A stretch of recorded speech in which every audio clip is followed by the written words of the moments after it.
Տեր, ես չեմ հասկանում, երբևէ ասել ես այս խոսքերը, կյանքում կան պահեր, երբ հավատալը դառնում է անհնարին, իսկ վստահելը ամենադժվար քայլը։ Ես նույնպես կանգնել եմ այս ամենի առաջ։ Մարիամի լուրը ես չէի հասկանում ինչ է կատարվում։ Սա պարզապես դժվար իրավիճակ չէր, այլ անհավատալի ու անբացատրելի էր։ Եվ հենց այդ պահին,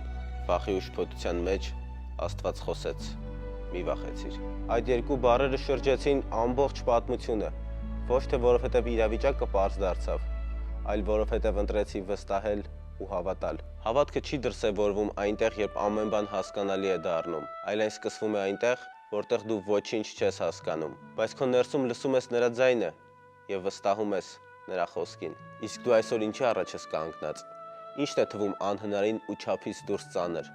Գուցե մի իրավիճակ, որը չես կարող լուծել։ Հիշիր մի բան, Աստված չի ասում հասկացիր ու հետո հավատա։ Նա ասում է հավատա, նույնիսկ երբ չես հասկանում։ Նա կարող է այնտեղ, որտեղ դու չես կարող։ Նա գիտի այն, ինչ դու չգիտես։ Եվ դու դեռ կտեսնես, թե ինչպես է նա գործում քո կյանքում, երբ վստահության քայլ ես անում։ Ժամանակն է վստահել Աստծուն։ Ժամանակն է հավատալ անհնարինին։